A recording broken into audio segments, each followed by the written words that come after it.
जी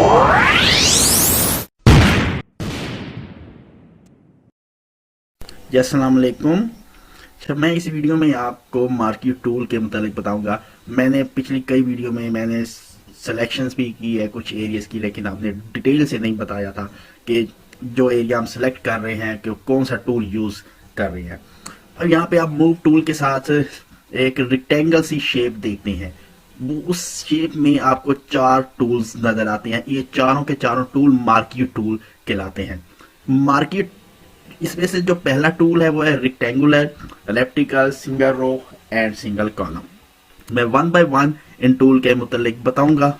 अगर आप किसी एरिया को बॉक्स की शेप में सेलेक्ट करना है तो उसके लिए हम कौन सा टूल यूज करते हैं? Rectangular tool. आपने अगर एरिया को सिलेक्ट करना है या बॉक्स या किसी पिक्चर पर आपने बॉक्स बनाना है तो रिक्टेंगुलर टूल बहुत कारगर टूल है। मिसाल के तौर पर आपने इस एरिया को अगर सिलेक्ट करना है, यहाँ पे आप सिलेक्ट करके यहाँ पे कुछ कलर करने हैं तो आप इस पर कलर भी कर सकते हैं। इस एरिया को सिलेक्ट करें, यहाँ पे आप ये वाला कलर या ये कलर कर दें और इसे ऐसे फिल कर दें। ठीक है, ये आपका कलर हो जाएगा, फिल हो। अगर इसे आप ओपेसिटी देना चाहते हैं, जैसे पहले मैं आपको बता चुका हूं इसके मुतालिक, ये ओपेसिटी देंगे, ये आपका एरिया यानी ऐसा ऐसा यानी जिस एरिया को आपने सेलेक्ट किया है सिर्फ उसी एरिया पर भी आप काम कर सकते हैं। अगर आपने उस एरिया से बाहर काम करना चाहते हो उस एरिया से बाहर काम नहीं होगा, यानी जो एरिया सेलेक्ट किया हुआ है उस एरिया पर काम होगा। अब इस टूल का इस्तेमाल आप इस तरह भी कर सकते हैं। हमारे पास जैसे ये एक लेयर्स है, मैं इसे इससे टॉप पर कर सकता हूं। जैसे हम सॉरी ये एरिया हमने सेलेक्ट किया। अब हमने कुछ इस एरिया पर अगर हमने राइटिंग करनी है, हमने पेन टूल से इस टूल से हम ये वाला कलर सेलेक्ट कर लेते हैं और इससे हम इसकी ओपेसिटी 50% ही रहने देते हैं। ये हम इसे ड्रा करके इसे कंट्रोल टी प्रेस करके इसे टॉप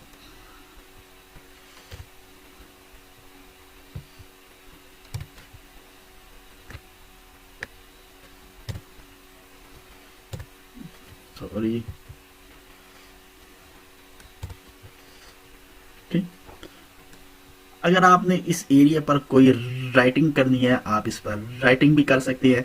अब इस तरह अगर आपने कोई डिजाइन बना दिया, अब इसके दो बॉक्स अगर आप इसे कंट्रोल टी करके और अगर आल्ट को प्रेस कंट्रोल टी प्रेस करके आपने क्या करना है, उसी कंट्रोल को आप प्रेस करें तो आप इसे मसलन कंट्रोल टी आपने इसे सेलेक्ट कर लेना है। कंट्रोल टी के साथ इसे सेलेक्ट करके और इस एरिया को आप इस तरह से रेक्टेंगल भी ये कर सकते हैं, मसलन टिल्ट कर सकते हैं। एक आप बहुत जबरदस्त सी आप शेप बना सकते हैं राइटिंग के लिए। अगर आप बिजनेस कार्ड बना रहे हैं तो वहां पर भी आप इस तरह से आप टिल्ट आप कर सकते हैं किसी एरिया को। ऐसे आप टिल्ट करके यहाँ पे आप राइटिंग आप कर सकते हैं। आपका ये राइटिंग एरिया ज्यादा ही खूबसूरत सा लगेगा। इसे कंट्रोल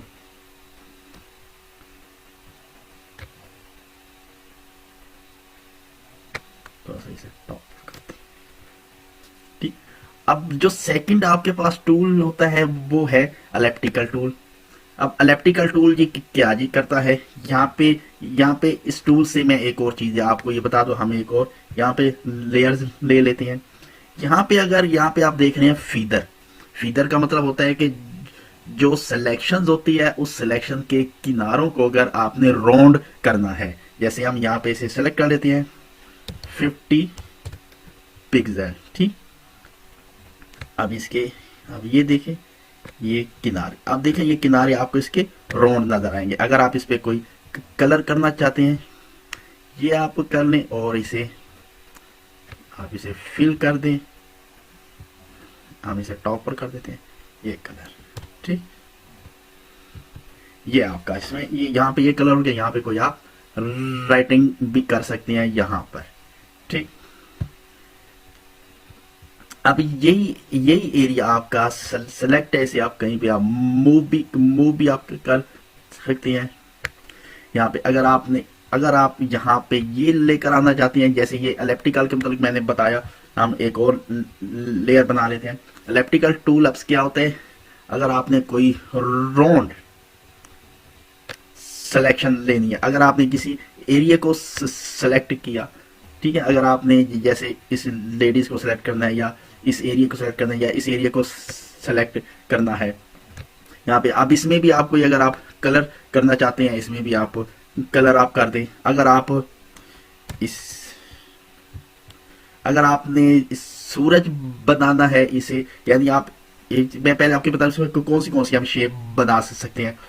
अब रेक्टेंगुलर टूल से आप ऐसी शेप भी बना सकते हैं, आप इससे ऐसी शेप भी बना सकते हैं, और इससे इस तरह की शेप भी बना सकते हैं, जिस तरह से मर्जी चाहे आप इससे शेप बना। आप अगर आप वेब का किसी वेबसाइट का मॉकअप बना रहे हैं, या मोबाइल ऐप्स का मॉकअप बना रहे हैं, तो उसमें आप इन शेप से आप एसेट्स बना सकते हैं। इन शेप यूज करके ये टूल यूज करके आप किसी की आप इमेज लेकर आ सकते हैं। इस इमेज को जैसे गोल में जैसे आप बोर्ड देखते हो कि राउंड मतलब सर्कल के अंदर इमेज लगी हुई होती है, अब वो इससे आप बना सकते हैं, ठीक। अब उसके बाद जो ये वाला सेकंड ये टूल है सिंगल रो मार्की टूल। अब ये रो के क्या इस पर हम क्लिक करते हैं तो आपका ये सिर्फ एक ही पिक्सल सिंगल रो मतलब सिंगल पिक्सल को सिलेक्ट करेगा लेफ्ट टू राइट। अगर हम कॉलम लेते हैं तो ये आपका कॉलम सेलेक्ट करेगा यानी टॉप टू बॉटम और सिंगल पिक्सल सेलेक्ट करेगा। ये हम किसी एरिया को डिवाइड करने के लिए, हम किसी एरिया पर हम बॉक्स बनाने के लिए हम इसे यूज करते हैं इस एरिया को। अच्छा, ये तो सिलेक्शन टूल से तो मैंने कुछ आपको शेप बनाना सिखाई। आप सिलेक्शन टूल से आप और क्या कर सकते हैं, ये आपका एरिया अगर बना हुआ है मिसाल ये एरिया, अब इस एरिया पर अगर आप यहाँ पे सॉरी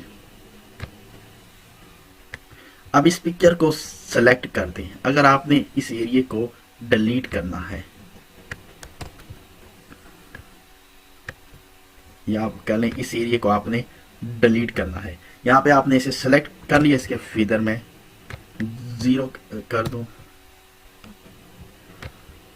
इस एरिया को सेलेक्ट किया, ठीक। अब इसे सेलेक्ट करके आप यहाँ पे प्रेस कर दें कंट्रोल डी। अब क्योंकि ये वाली बैकग्राउंड लेयर्स थी सेलेक्ट थी तो इस वजह से ये बैकग्राउंड लेयर का एरिया आ गया यहाँ पर, ठीक।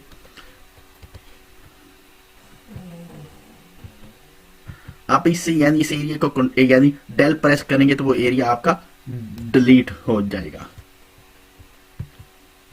अब यहां से किसी इमेज के किसी भी एरिया को आप इसी तरह से आप डिलीट कर सकते हैं।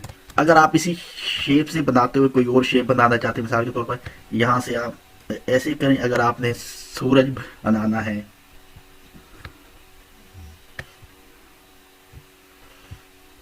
ये एरिया सेलेक्ट कर लें और इसे कर दें 100%, ठीक है, और इसे यहाँ पर कर दें ऐसे, नहीं। अब अगर ऐसे मजीद आप बेहतर बनाना चाहें तो मजीद हम इसे बेहतर बना सकते हैं कि हम स्टाइल्स लेयर स्टाइल हम इस्तेमाल करके हम इसे मजीद बेहतर बना सकते हैं।